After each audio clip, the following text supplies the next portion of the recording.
Euh, ouais, tout d'abord, bonjour à vous, et bonjour à tous ceux aussi qui regarderont ce message depuis Internet, que ce soit en France, en Israël, en Suisse, je ne sais pas où d'autres, peut-être en Afrique.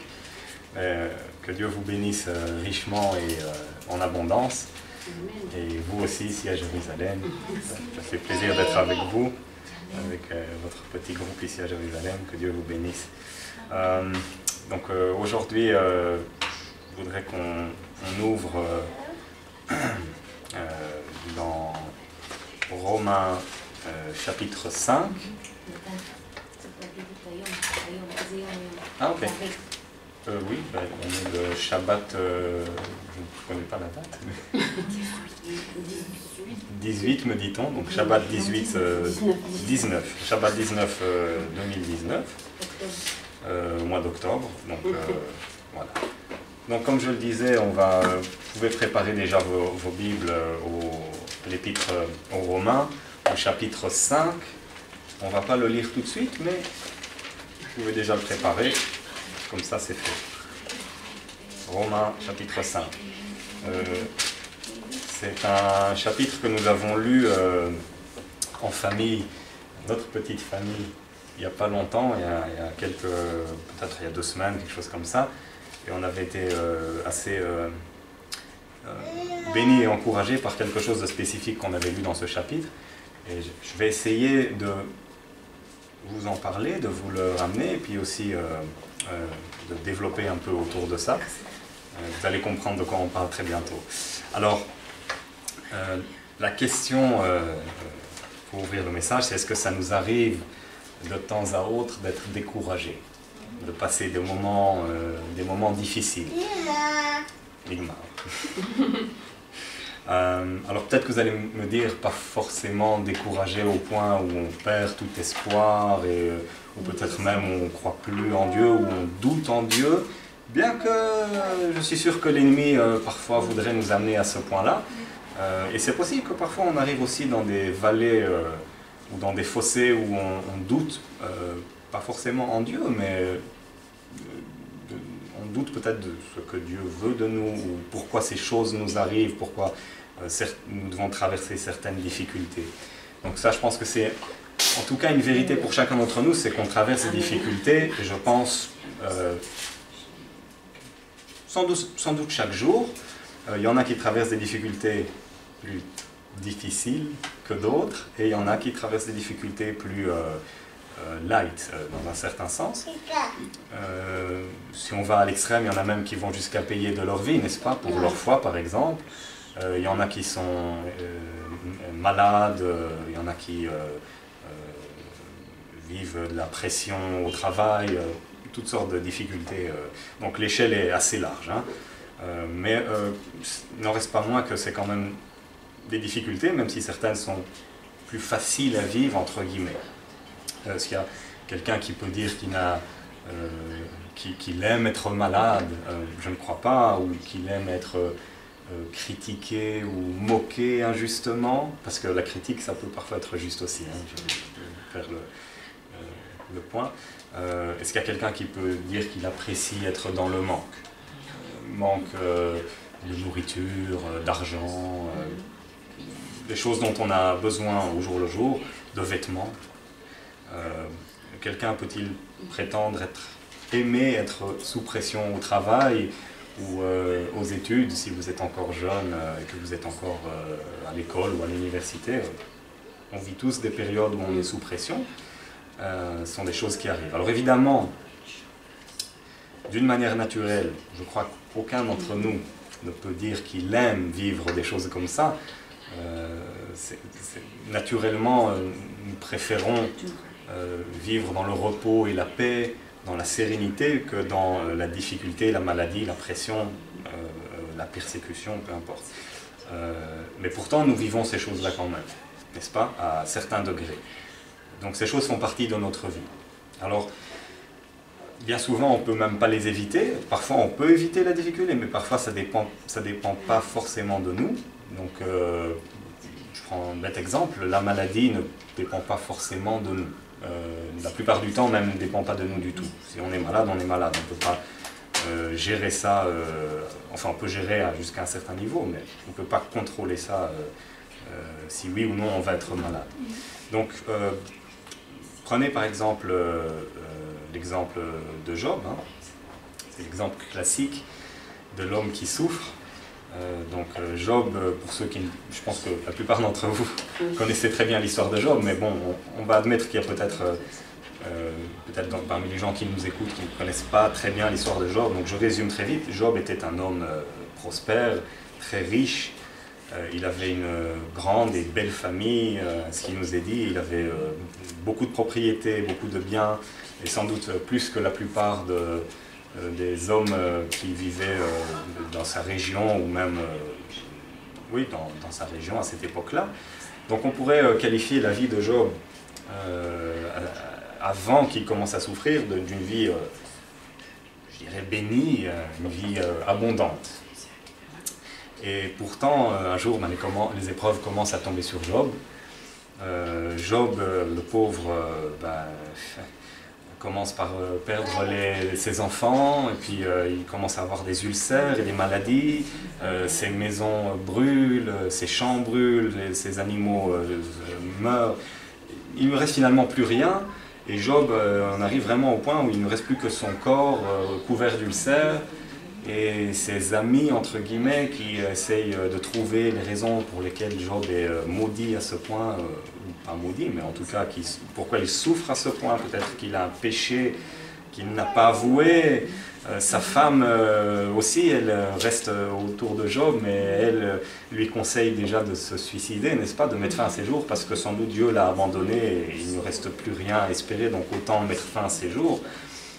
D'ailleurs, c'est intéressant, hein, rappelez-vous bien de cette ligne de la femme de Job qui tente Job à abandonner, même jusqu'à accepter le fait que Dieu l'a abandonné, que Dieu n'est plus avec lui et qu'il n'y a plus d'espoir. Retenez ça en tête. Et donc pourtant Job a quand même gardé espérance. Il n'a pas perdu la foi, contrairement à ce que sa femme lui essayait de lui recommander.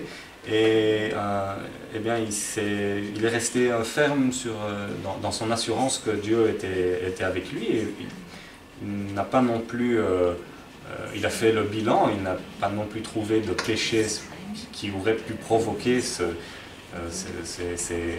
cataclysme de malheur qu'il a atteint.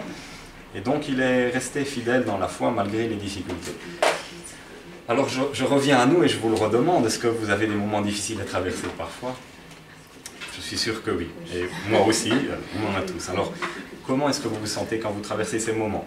Est-ce que ça vous arrive même de demander à Dieu pourquoi vous souffrez de la sorte? Pourquoi vous devez traverser telle ou telle épreuve?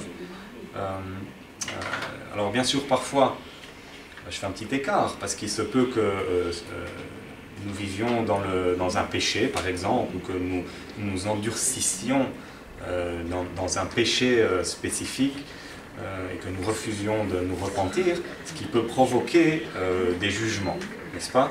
On connaît tous ce principe. Et d'ailleurs, on peut le voir dans la Bible, hein, si on va dans... Pas besoin d'y aller, je vais le lire pour vous. Si on va dans 1 Corinthiens 11, il est quand même écrit à partir du verset 27. C'est pourquoi celui qui mangera le pain ou boira la coupe du Seigneur indignement sera coupable envers le corps et le sang du Seigneur. Que chacun donc s'éprouve soi-même, et qu'ainsi il mange du pain et boive de la coupe. Car celui qui mange et boit sans discerner le corps du Seigneur, mange et boit un jugement contre lui-même. C'est pour cela qu'il y a parmi vous beaucoup d'infirmes et de malades, et qu'un grand nombre sont morts.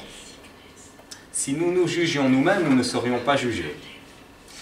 Mais quand nous sommes jugés, nous sommes châtiés par le Seigneur, afin que nous ne soyons pas condamnés avec le monde. Donc ces deux derniers versets, 31-32, ils sont très clairs. Parfois, surtout dans le cadre de la Sainte Seine, ici, parce qu'on parle de la Sainte Seine, si on entre dans la présence de Dieu et qu'on ne prend part même à la Sainte Seine, alors qu'on est dans le péché, on va appeler sur nous un jugement, parce qu'on le prend d'une manière indigne. Et donc, même ce jugement, on le voit au verset 32, parfois, est toujours en fait une preuve de l'amour de Dieu, parce que c'est la manière dont Dieu essaye de nous ramener à lui, de nous amener à un stade de repentance, n'est-ce pas? Et donc c'est aussi une bénédiction, j'ai envie de dire, dans un certain sens, que Dieu nous aime à ce point-là et il utilise même parfois les épreuves, les difficultés, les jugements en fait, pour nous ramener à lui. Mais ce n'est pas le thème du message, ça c'est juste un petit écart pour quand même qu'on se rappelle que les temps difficiles qu'on peut vivre sont parfois dus au péché. Donc si on a un péché, et généralement le Saint-Esprit, je pense en fait toujours, le Saint-Esprit appuiera sur le point sensible. Si on vit dans un péché, on saura très bien qu'on vit dans un péché et il ne faut pas s'endurcir et résister comme l'a fait le Pharaon par exemple, n'est-ce pas?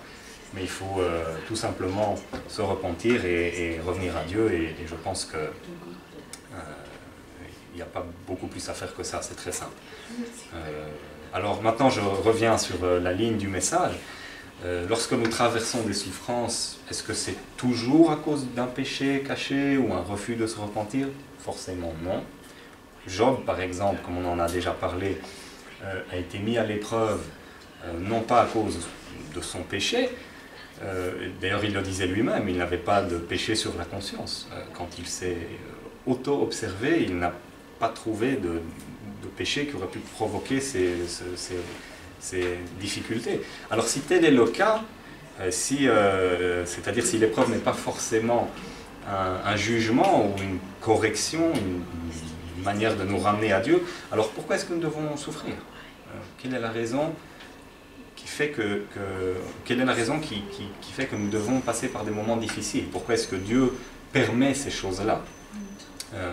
Est-ce qu'il y a une raison particulière ou bien est-ce que c'est juste le fruit du hasard? Parce qu'en fait, je pourrais me dire que même les non-croyants souffrent aussi. Les non-croyants aussi passent par des moments où ils sont malades, où ils manquent de nourriture, d'argent, toutes sortes d'épreuves. Mais pour nous, les chrétiens spécifiquement, est-ce qu'il s'agit d'un fruit du hasard? D'ailleurs, je ne dis pas que c'est un fruit du hasard pour les non-croyants, c'est encore une autre histoire. Alors maintenant, on va aller lire dans Romains, on va voir ce qui est écrit là-bas par rapport à ça. Romains 5, on commence à lire à partir du verset 1, si vous voulez bien.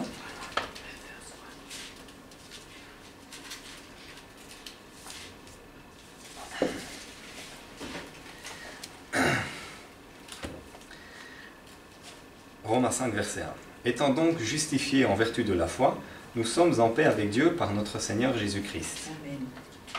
C'est par son entremise que nous avons eu par la foi accès à cette grâce dans laquelle nous nous tenons et que nous mettons notre fierté dans l'espérance de la gloire de Dieu.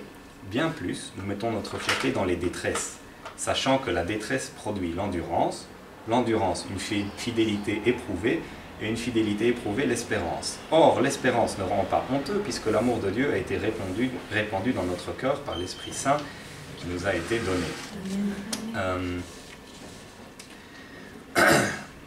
Je reviens sur le verset 3.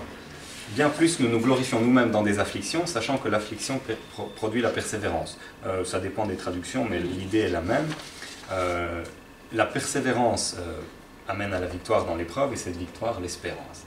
Alors, je pense que vous l'avez bien compris déjà, le thème du message aujourd'hui, c'est sur la souffrance. Je vais me concentrer sur la souffrance et sur les moments difficiles que nous vivons en tant que croyants. Et dans le passage que nous venons de lire maintenant, eh bien, il est écrit, en tout cas dans certaines traductions, on trouve le mot affliction. Mais j'ai regardé quand même dans la traduction grecque, même, je ne suis pas un expert en grec, mais aujourd'hui avec Internet on peut facilement trouver des traductions et on peut trouver facilement que signifie vraiment un mot en grec. Donc les experts du grec vont me pardonner pour la manière dont je prononce le mot, parce que moi je ne suis qu'un amateur de grec. Mais le mot utilisé dans la version originale, c'est slipsis, je crois qu'on le dit comme ça. Et ce mot peut être traduit de plusieurs manières. Donc on peut par exemple le traduire comme le mot persécution, ou encore le mot affliction, tribulation, ou même détresse. Donc il y a des termes plutôt généraux et des termes plus spécifiques, mais je pense qu'en règle générale, il est clair que Paul parle en fait des diverses épreuves que nous pouvons vivre en tant que croyants ou même en tant qu'être humain. Et je voudrais qu'on essaye de décortiquer un peu ce qu'on vient de lire. Donc on va essayer de rentrer dans les détails un peu plus profondément. Alors premièrement, Paul parle du fait que nous sommes justifiés, n'est-ce pas? Mais qu'est-ce que ça veut dire justifier? Eh bien, tout simplement, il explique même dans la suite du verset, ça veut dire que nous avons eu la paix avec Dieu, en fait la paix avec Dieu au travers de notre Seigneur Jésus-Christ, le Messie, Yeshua Mashiach. En d'autres termes, le Messie a déjà payé le prix, n'est-ce pas? Je pense que c'est la base de l'Évangile. Il a payé le prix de notre condamnation, il a payé à notre place en tant que pécheur, et au travers de lui, eh bien, nous sommes réconciliés avec Dieu. Donc c'est ça ce que signifie justifier. Il est important de lire aussi que nous sommes justifiés par la foi, n'est-ce pas? Et comme il est écrit d'ailleurs ailleurs, le juste vivra par la foi. On connaît tous ce fameux verset. Et donc nous sommes justifiés par la foi, n'est-ce pas? C'est-à-dire que nous avons besoin de la foi nécessaire pour croire que Jésus est le Messie qui couvre nos péchés par son sacrifice. La définition de la foi, pour qu'on soit sur la même ligne, c'est... quelqu'un peut me le rappeler, vous en souvenez sans doute? La foi est une ferme assurance des choses qu'on espère et une démonstration de celles qu'on ne voit pas. Donc, on parle ici de quelque chose qu'on n'a pas encore vu, quelque chose qui n'est pas encore devant nos yeux, mais en quoi nous croyons avec une ferme espérance, n'est-ce pas? Et qui nous est d'ailleurs démontré au travers de cette ferme espérance. Je pense que si par exemple on s'observe et qu'on est en Christ, on va voir comme le salut que Dieu nous donne est démontré dans notre vie, même si on ne voit pas encore face à face les promesses du salut qui nous sont données dans la Bible, n'est-ce pas? Alors malheureusement, beaucoup n'ont pas ce niveau de foi, ils ne croient pas, et ils disent même, je parle ici des gens qui sont non-croyants, n'est-ce pas? Les païens, ils disent que c'est une fable, et il manque hélas le plus extraordinaire des cadeaux. Mais pour ceux qui ont cette foi, en attendant de voir la réalité du royaume de Dieu dans sa plénitude, eh bien, il faut espérer. Si on n'a pas l'espoir, si on n'a pas cette espérance d'arriver un jour dans le royaume de Dieu, eh bien, on est coincé. Notre foi est morte, n'est-ce pas? Donc il faut espérer la gloire de Dieu, il faut espérer qu'un jour, eh bien, nous verrons et nous entrerons dans le royaume de Dieu qui nous est promis. Et espérer, quand je dis espérer, c'est plus qu'espérer dans le sens où peut-être que ça arrivera, peut-être que ça n'arrivera pas. C'est espérer avec foi, c'est-à-dire qu'on le croit et on est sûr de ces choses. Comme on ne peut pas croire en Jésus, peut-être que c'est vrai, si c'est vrai, je veux bien bénéficier de son sacrifice. Non, il faut une foi qui doit nous conduire jusqu'au point où même on est prêt à tout perdre s'il faut, à condition de rester bien ancré dans cette foi. Donc, Paul ne prêchait pas forcément un message cool, entre guillemets, n'est-ce pas, hein? Il ne dit pas ici dans Romains 5 qu'une fois que nous sommes en Christ, nous allons profiter d'une vie baba cool, qu'il n'y aura plus de problèmes et que tout va être parfait. C'est quelque chose qui m'attriste souvent quand j'entends ou quand je vois certains chrétiens qui pensent que parce qu'ils sont en Christ, eh ben, désormais tout va être parfait dans leur vie et s'ils sont malades, ben, c'est pas normal, et s'ils manquent d'argent, ben, c'est pas normal. Alors bien sûr, on va y revenir, mais Dieu pourvoit toujours à nos besoins. Je ne dis pas que Dieu ne pourvoit pas à nos besoins, mais Dieu pourvoit à nos besoins, ça ne veut pas forcément dire que nous allons désormais rouler en Ferrari, vivre dans des penthouse au sommet des plus hautes tours de Tel Aviv et je ne sais pas quoi. Donc Paul ne prêchait pas ce genre de message. Il ne prêchait pas, par exemple, le fameux message de l'abondance qui aujourd'hui est prêché largement dans le corps de Christ, hélas, et qui fait énormément de dégâts jusqu'au point où les gens, j'en suis témoin, j'ai entendu des gens me dire avec une foi, une ferme assurance qu'il ne fallait même pas parler de maladie parce que nous ne pouvons plus être malades une fois que nous sommes en Christ, par exemple, ou nous ne pouvons plus manquer de quoi que ce soit. Pourtant, on le voit bien dans la Bible, hein, les apôtres même, qui sont quand même ceux qui ont commencé, si vous voulez, l'Église, les premiers qui ont marché après Jésus, manquaient parfois de choses et ils étaient soutenus et parfois ils étaient malades aussi et ils n'ont pas vécu dans des villas, ils n'avaient pas d'avion personnel et ni rien de toutes ces choses-là. Donc, ni Paul, ni aucun apôtre, ni Jésus, ni je pense personne dans la Bible me dit qu'en venant à Christ, nous allons vivre une vie ultra confortable. Au contraire, je pense qu'il est clair que si on suit Jésus, ben parfois on va souffrir. Que ce soit matériellement, que ce soit physiquement, que ce soit psychiquement. D'accord ? Même Naomi est d'accord. Et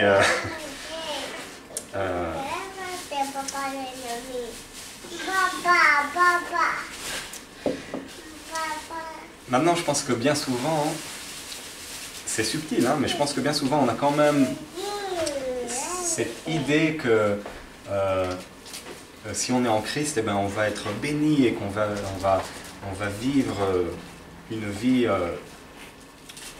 plus relaxe, plus tranquille que ce qu'on vivait avant d'être sauvé. Il y a beaucoup de gens qui viennent à Christ avec cette idée-là que maintenant, ben, une fois qu'ils sont en Christ, tout va changer, même au niveau de leur vie physique. Mais c'est vrai, c'est pas exactement faux. Dieu nous bénit et Dieu change notre vie à beaucoup de niveaux, c'est clair, parfois même matériellement et physiquement, je ne dis pas le contraire, mais ce n'est pas forcément quelque chose d'automatique, donc il ne faut pas s'attendre à ça forcément. Alors, encore une fois, je reviens là-dessus, notre Père qui est aux cieux sait très bien de quoi nous avons besoin et il sait en prendre soin. Et donc ça aussi, ça doit être un point qui doit être clair, et on doit être aussi capable de vivre avec la foi nécessaire et ne pas nous inquiéter de, Jésus disait, n'est-ce pas, dans Matthieu 6, on peut le lire rapidement, hein. Matthieu 6, à partir du verset 30, je vais vous le lire. « Si Dieu revêt ainsi l'herbe des champs qui existe aujourd'hui et qui demain sera jetée au four, ne vous vêtira-t-il pas, à plus forte raison, gens de peu de foi? Ne vous inquiétez donc point et ne dites pas, que mangerons-nous, que boirons-nous, de quoi serons-nous vêtus? Car toutes ces choses, ce sont les païens qui les recherchent. Votre Père céleste sait que vous en avez besoin. Cherchez premièrement le royaume et la justice de Dieu, et toutes ces choses vous seront données par-dessus. Ne vous inquiétez donc pas du lendemain, car le lendemain aura soin de lui-même. À chaque jour suffit sa peine. » Donc il est évident que Dieu sait de quoi nous avons besoin, il connaît nos besoins avant même que nous lui demandions d'y pourvoir. Et on peut, entre guillemets, dormir sur nos deux oreilles, si vous voulez, dans le sens où on ne doit pas s'inquiéter de qu'est-ce qu'on va manger demain ou de quoi on va s'habiller demain, parce que Dieu prend soin de ces choses-là. Il nous donne, n'est-ce pas, il nous donne du travail, et il nous donne du travail en fonction de ce dont nous avons besoin. En tout cas, c'est ma ferme assurance. Hein. Je pense que Dieu bénit certains, et on voit des gens qui gagnent très bien leur vie parce que peut-être ils vont aussi devoir utiliser leur argent d'une manière qui va servir le corps de Christ. Il y en a d'autres qui sont appelés à servir Dieu d'une manière différente, pas forcément financièrement, ou en tout cas pas à une grande échelle, et qui gagnent moins, mais ça ne veut pas dire que Dieu ne les bénit pas, que Dieu ne leur donne pas ce dont ils ont besoin. Dieu connaît de quoi nous avons besoin, et il n'est pas un Dieu qui va désormais donner des millions à ses enfants, les gâter au-delà de ce dont ils ont besoin. D'ailleurs, moi-même, je me dis souvent que si j'étais millionnaire, je ne suis pas sûr que ce serait une bénédiction pour moi.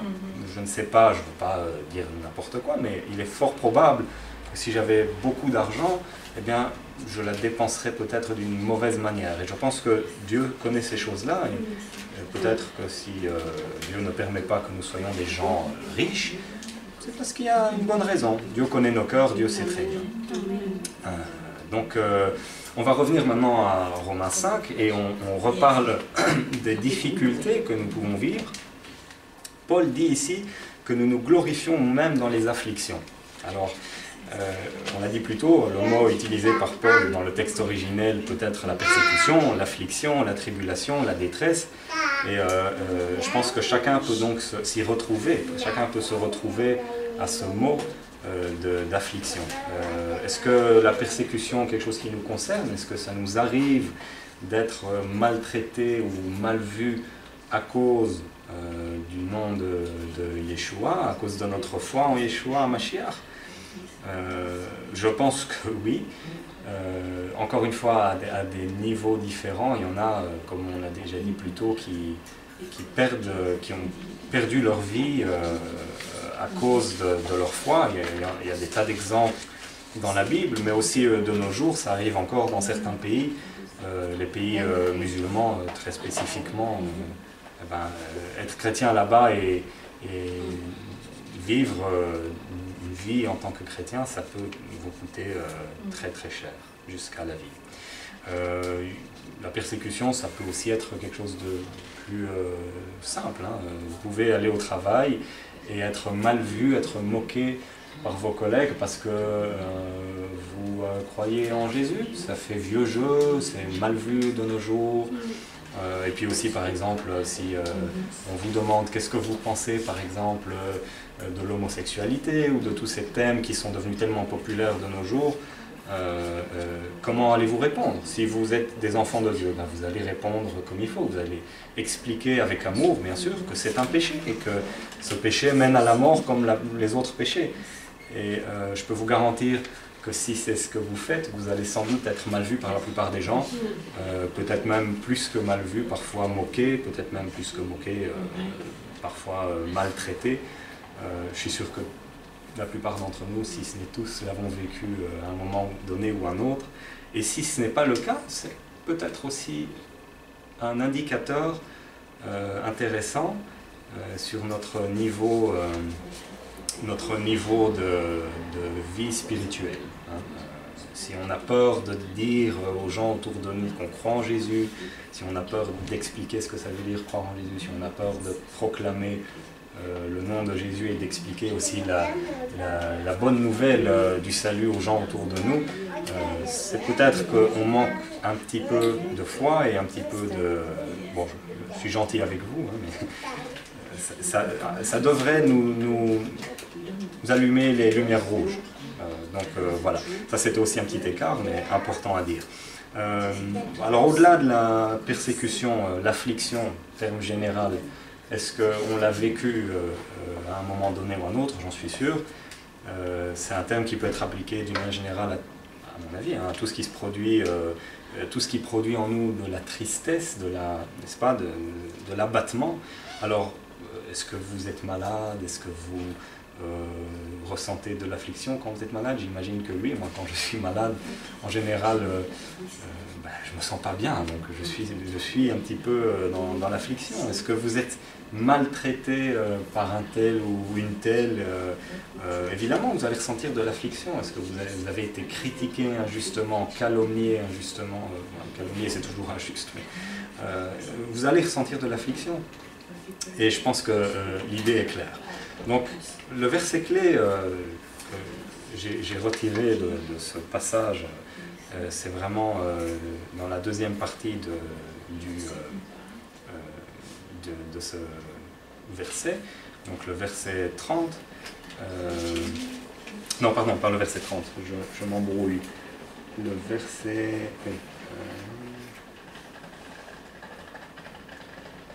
Oui, donc le verset, à partir du verset 3, quand Paul parle de persévérance, pour nous, qu'est-ce que ça signifie la persévérance? Eh bien, ça signifie que quand nous passons par telle ou telle difficulté, on ne doit pas laisser le découragement nous gagner. On peut éventuellement passer par des temps où on sent ce découragement, où on sent cet abattement, et c'est, je pense, quelque chose que l'ennemi aussi utilise pour nous tenter, pour essayer de nous éloigner de Dieu, mais c'est à nous de persévérer et de rejeter ce découragement. C'est à nous de persévérer dans la souffrance, en quelque sorte, n'est-ce pas? Persévérer au travers de la souffrance, sachant que cette persévérance, au bout du compte, va nous amener à un but à atteindre. Paul l'explique d'ailleurs par la suite, au verset 4. Il nous dit que la persévérance produit la victoire dans l'épreuve, et cette victoire, l'espérance. Alors, ça signifie que si nous lâchons prise et tombons dans le découragement, eh bien nous perdons la bataille dans la difficulté. Alors encore une fois, je ne dis pas que ça ne nous arrive pas de ressentir le découragement, ça nous arrive forcément. Et je pense que quand c'est le cas, c'est exactement le genre de verset dont vous voulez vous rappeler. C'est le genre de verset à remémorer quand vous êtes dans des moments de difficulté. C'est le genre de verset qui va vous donner la force aussi de combattre le découragement. Excusez-moi. Et vous vous doutez sans doute que un des buts de notre ennemi commun, c'est de nous décourager quand nous sommes dans la difficulté, de nous amener à un point où peut-être nous allons même arrêter de prier parce que nous sommes découragés, parce que nous n'avons plus la force. Peut-être nous amener à un point où nous allons commencer à douter. J'espère ne pas douter de Dieu, mais douter de toutes sortes de choses. Vous savez, ça peut vite arriver. Et il est clair que le diable serait tellement heureux s'il pouvait amener un croyant au point où il ne pourrait même finalement plus avoir d'espoir dans son salut. Je ne pense pas que c'est quelque chose que Dieu laisserait arriver. Mais le diable essaye certainement de nous amener à ce point. Il essaye certainement de nous amener au point où on perd espoir en fait, où on perd foi, n'est-ce pas? Alors Paul écrit que l'affliction produit la persévérance, que la persévérance produit la victoire dans l'épreuve, et que cette victoire produit l'espérance. En fait, il nous encourage à ne pas lâcher prise lorsque nous passons par des épreuves ou des difficultés, parce qu'en fait, ces mêmes épreuves et difficultés, elles peuvent être utilisées, donc nous pouvons les utiliser afin de nous renforcer au bout du compte dans l'espérance. Et quelle espérance, me demanderez-vous? L'espérance, c'est celle qui nous attend si nous tenons jusqu'au bout sur le bon chemin. Ce qui nous est promis à nous en tant que nés de nouveau. En d'autres termes, j'ai envie de dire, si nous passons par des souffrances, par des difficultés, à nous de les endurer avec patience et à persévérer jusqu'à ce que nous ayons la victoire. Alors, ça peut parfois prendre même des années. Il y a des gens qui traversent des difficultés, des épreuves qui peuvent durer des années. Et je suis sûr aussi que Dieu connaît, sait très bien qui peut, jusqu'où nous pouvons tenir dans l'épreuve, et il ne nous laissera pas passer des épreuves que nous ne pourrions pas supporter, mais certains peuvent parfois vivre pendant des années dans l'épreuve et la difficulté, et tenir pendant des années dans la difficulté, tenir dans la foi et dans l'espérance, c'est pas forcément facile. Mais pourtant, il faut toujours garder cette image de la vie éternelle qui nous est promise, la présence, rentrer dans la présence de Dieu au bout du compte, loin de tout ce que le péché peut engendrer. C'est ça le but ultime. C'est ça notre espérance, n'est-ce pas? Et donc les épreuves peuvent être utilisées pour nous entraîner en quelque sorte à garder les yeux fixés sur ce qui nous est promis et à garder espérance. Souvenons-nous de ce que David écrit dans le psaume 23. Quand je marche dans la vallée de l'ombre et de la mort, je ne crains aucun mal car tu es avec moi. Amen. C'est un verset, bien entendu, au caractère messianique, mais comme souvent les versets au caractère messianique, les prophéties, ont un double sens. Et ici, il s'agit non seulement, bien entendu, du Messie qui traverse l'ombre de la vallée de la mort lorsqu'il est sur la croix, mais il s'agit aussi, je pense, de David lui-même lorsqu'il était poursuivi par Shaoul, ou même de nous. On peut s'identifier, n'est-ce pas, lorsque nous traversons une vallée où l'ombre et la mort sont présentes. Eh bien, on doit se remémorer que Dieu est avec nous et que nous n'avons pas à craindre. David, je pense, savait très bien de quoi il parlait. Hein. On connaît tous l'histoire de David, et il avait dû passer par de nombreux temps d'épreuves avant d'arriver au statut auquel Dieu l'appelait, c'est-à-dire roi d'Israël, à la place de Shaoul, qui lui avait péché et avait perdu son onction. Mais David a dû passer par nombreuses difficultés avant d'arriver à la promesse que Dieu lui avait faite. Donc là aussi, c'est un peu une image pour nous, parce que nous aussi, nous avons une promesse qui nous a été faite, hein, la promesse d'entrer un jour dans le royaume de Dieu et d'être couronné là-bas, là-haut, dans cet endroit qui m'est impossible de décrire, mais qu'on peut voir comme un endroit qui sera magnifique et parfait. En attendant, il nous faut traverser pas mal d'épreuves, je pense. Et David, par exemple, eh bien lui, excusez-moi, David a dû traverser ces épreuves, mais vous vous doutez bien qu'il avait quand même besoin de pas mal de foi pour traverser ces épreuves, parce qu'il lui avait été promis au travers de Samuel qu'il deviendrait roi d'Israël, mais il n'était pas encore là. Il s'enfuyait de Shaoul, et il dormait dans des cavernes, et il était constamment sous pression, sous persécution. Parfois il n'avait même pas à manger, et il devait aussi s'occuper de sa troupe qui était avec lui. Il devait leur trouver à manger, il devait trouver où dormir. Et Dieu, bien sûr, l'a protégé, mais ça ne veut pas dire que ça n'a pas été un moment difficile pour David. David a dû traverser ce moment, et il avait besoin d'un sacré paquet de foi pour garder espoir. Il aurait pu aussi dire, écoute, Seigneur, j'ai plus la force, je rentre chez papa garder les moutons, et puis voilà, c'était beaucoup mieux de jouer de la flûte là-bas, ou de la harpe, avec mon troupeau, c'était plus tranquille. Non, il a eu foi dans la promesse de Dieu, et il a tenu ferme jusqu'au moment où il a été récompensé en quelque sorte. Hein. Alors,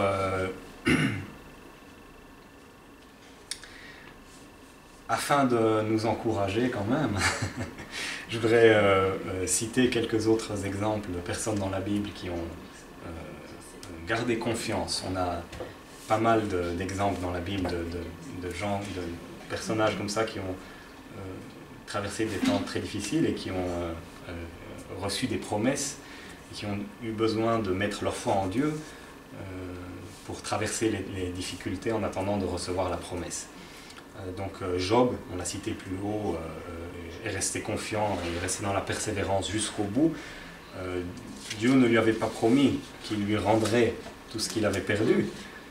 Donc Job ne savait pas qu'il allait retrouver tout ce qu'il avait perdu. Pour lui, c'était, je pense, quasiment clair qu'il allait finir par mourir de ses ulcères et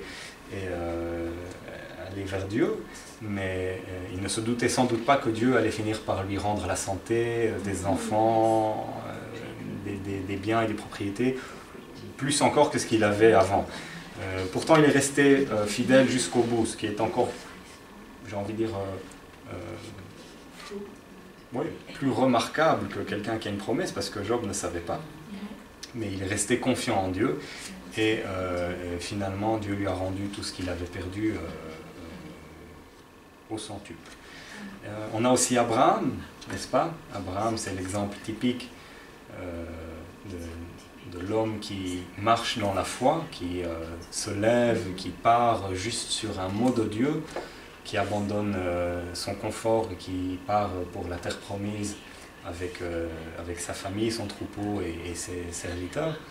Et vous imaginez les difficultés qu'Abraham a dû passer avant d'arriver là où Dieu voulait l'emmener. Et puis on a aussi l'image d'Isaac, hein, n'est-ce pas, le fils que Dieu avait promis à Abraham. Et pourtant, Abraham a dû attendre tellement longtemps avant de voir cette promesse réalisée. Ils étaient déjà au point, lui et sa femme, où physiquement, ils ne pouvaient plus avoir d'enfants. Sarah était déjà bien trop âgée, et Abraham aussi, j'imagine. Mais pourtant, ils ont quand même eu Isaac. Dieu leur a donné Isaac au bout du compte. Et vous pouvez imaginer qu'ils ont eu des moments de doute, vous pouvez imaginer qu'ils ont eu des moments de découragement, mais ils ont gardé confiance dans la promesse de Dieu, et finalement Isaac est arrivé. Et ils sont aussi finalement arrivés là où Dieu voulait les emmener. Donc tout ça, ce sont des choses, ce sont des images, ce sont des choses qui sont arrivées à une certaine époque vraiment, mais pour nous aujourd'hui, on peut les regarder aussi comme des images qui doivent nous encourager à marcher dans cette démarche de foi par rapport à quelque chose que nous ne voyons pas encore, n'est-ce pas? On ne voit que les prémices, on ne voit pas encore face à face Jésus, et on n'est pas encore dans le royaume de Dieu physiquement, on y est spirituellement, mais pas encore au-delà, et un jour nous y arriverons, mais on n'y est pas encore. Donc il nous faut cette foi comme Abraham l'avait, comme David l'avait, comme Job l'avait, et puis Joseph aussi, n'est-ce pas? Joseph, qu'est-ce qu'on peut dire de Joseph? Joseph a souffert, oui. Joseph a été jeté dans un trou par ses frères, et puis il a été vendu comme esclave en Égypte, et puis il a travaillé comme esclave, et puis il a été aussi emprisonné injustement. En fait, toutes ces choses-là étaient injustes, hein. Si on observe au niveau basique et humain, c'était très injuste. Mais Joseph, qui a passé même jusque plusieurs années dans les geôles du pharaon, a finalement été relâché, et lui aussi, finalement, a été béni au centuple par Dieu. Est-ce que Joseph savait, voyait ces choses en étant dans l'épreuve? Je ne suis pas sûr, je ne crois pas. Il avait la foi que Dieu était avec lui, il avait la foi que Dieu allait le délivrer, mais il ne savait pas ce qu'il attendait. Et tout ce qu'il avait, c'est cette foi, c'est cette espérance que Dieu allait le sortir de la prison, de la fosse. Et effectivement, ça a fini par arriver. Donc c'est aussi très intéressant parce que nous-mêmes, nous avons une foi, une espérance dans une promesse que nous ne voyons pas encore, mais lorsque nous allons y entrer, mes frères et sœurs, ce sera ce sera certainement beaucoup plus beau que tout ce qu'on peut imaginer, ce sera sans doute beaucoup plus béni que tout ce qu'on peut imaginer. Tout comme Joseph lui-même ne savait pas exactement ce qu'il attendait quand Dieu allait le délivrer. Il avait juste la foi que Dieu allait le délivrer. Il y a des tas d'autres exemples dans la Bible de gens qui ont souffert et qui ont été emprisonnés à cause de leur foi. Les apôtres, même tous, sauf un, bien entendu, ont payé de leur vie finalement. Ils ont été maltraités, ils ont été emprisonnés, ils ont été battus, mais ils ne se sont jamais découragés. Et ça, ce sont des fameux exemples pour nous, parce que je ne crois pas qu'il y ait ici quelqu'un qui a été battu ou emprisonné à cause de sa foi. Donc nous souffrons vraiment d'une manière assez, j'ai envie de dire, relax, n'est-ce pas?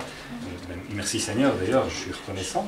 C'est pas que je voudrais forcément être battu et aller en prison, c'est pas quelque chose à quoi j'aspire, mais si ça devait arriver, ben, est-ce qu'on aurait encore la foi et la persévérance pour tenir? Je veux avoir la foi que Dieu nous donnerait l'endurance de passer ces moments-là, s'il le fallait, comme beaucoup de nos frères et sœurs les vivent dans d'autres endroits du monde. Donc, à nous de rester avec les yeux fixés sur le goal, sur le but. Mais je voudrais quand même conclure avec l'exemple des exemples. C'est celui du Messie, bien sûr. Je pense qu'il n'y a personne dans l'histoire qui a souffert autant que Yeshua a souffert. Personne ne pourra souffrir autant qu'il a souffert parce qu'il a pris nos péchés, vos péchés, mes péchés, les péchés de tous ceux qui... les péchés de l'humanité entière, en fait, il les a pris sur lui, il a pris la colère du Père, il a souffert la colère du Père que nous aurions dû souffrir si Jésus n'avait pas été jusqu'au point où il se donne en sacrifice pour nous. Et je pense que ce niveau de souffrance-là, on ne l'atteindra jamais. Donc ça, c'est vraiment l'exemple ultime pour nous à observer, à regarder, toujours méditer sur ce que Jésus a souffert et a traversé pour nous. Une mort physique, une mort même qui va plus loin que la mort physique. Il a souffert des souffrances indescriptibles à cause de nos péchés. C'est toujours bien de s'en rappeler. Et je pense qu'il l'a fait vraiment d'une manière parfaite, sans se laisser décourager. Pourtant, soyez sûr que Jésus, en tant qu'humain, n'est-ce pas, hein, détaché de Dieu, dans un corps humain, a certainement passé des moments où il a ressenti du découragement. Ressentir le découragement n'est pas un péché. La question est comment vous réagissez face au découragement. Quand Jésus est dans le jardin de Gethsémane et qu'il pleure déjà, n'est-ce pas, des larmes de sang, et qu'il prie, et si cette coupe peut être éloignée, si cette coupe peut être prise de moi, mais que ta volonté soit faite, on voit bien quand même que Jésus était à un moment de désespoir, de détresse, et il lui fallait lui aussi cette foi dans le Père pour traverser ce moment atroce. Il ne faut pas croire que parce que Jésus est Dieu, bien entendu, il n'a pas ressenti en tant qu'être humain, puisqu'il était dans un corps d'être humain, il n'a pas ressenti les mêmes émotions que nous pouvons ressentir dans des moments difficiles. Mais il les a vaincus avec une foi qui dépasse toute chose, et il est allé jusqu'au bout sans baisser les bras à aucun moment. Alors je pense que quand nous sommes dans l'épreuve, quand nous traversons des moments d'épreuve, il y a plusieurs choses qu'on doit dire, qu'on doit se rappeler, qu'on doit se remémorer. C'est de un, à nous d'embrasser l'épreuve, si vous voulez, de l'utiliser pour exercer notre persévérance, dans notre persévérance qui produira la victoire dans l'épreuve. Et finalement, cette victoire dans l'épreuve aussi, elle construit une espérance et une foi qui nous permet finalement de marcher sur ce chemin en attendant d'arriver à la promesse qui nous est faite. Et puis aussi, bien entendu, comme Jésus l'a fait, que ta volonté soit faite, comme Jésus l'a dit, que ta volonté soit faite quand nous sommes dans la difficulté. Est-ce que nous sommes capables de dire, Dieu, Père, que ta volonté soit faite? Que ta volonté soit faite, je suis prêt à souffrir s'il le faut, si c'est pour toi, si c'est pour quelque chose que tu utilises pour me former, quelque chose que tu utilises pour me construire, eh bien que ta volonté soit faite. Et bien entendu, c'est une question légitime, parce que notre nature humaine ne veut pas souffrir. Et donc, il nous faut quand même cette foi en Dieu et cette volonté de louer Dieu, de le respecter au point où nous sommes prêts à souffrir pour lui. Je pense qu'ainsi nous serons capables, enfin j'espère en tout cas que je vous ai donné un petit peu un encouragement et aussi une interpellation à savoir comment vous traversez les moments d'épreuve dans votre vie et à construire et affermir votre foi. Je peux vous dire que moi-même j'ai des moments où j'ai vraiment besoin de me questionner sur où en est ma foi, parce que je n'ai pas toujours c'est pas toujours un réflexe de repousser le découragement et d'embrasser l'épreuve et la difficulté avec foi. Parfois il me faut m'enfoncer un petit peu pour finalement aller dans la parole de Dieu et me rappeler de ces choses-là, et c'est alors que je peux me relever. Naomi est fâchée. C'est alors que je peux me relever et traverser avec victoire les épreuves.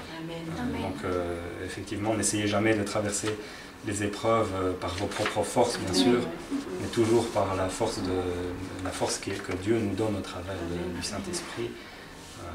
Et au travers de la parole de Dieu. Amen. Que Dieu soit loué et que sa volonté soit faite. Amen. Amen.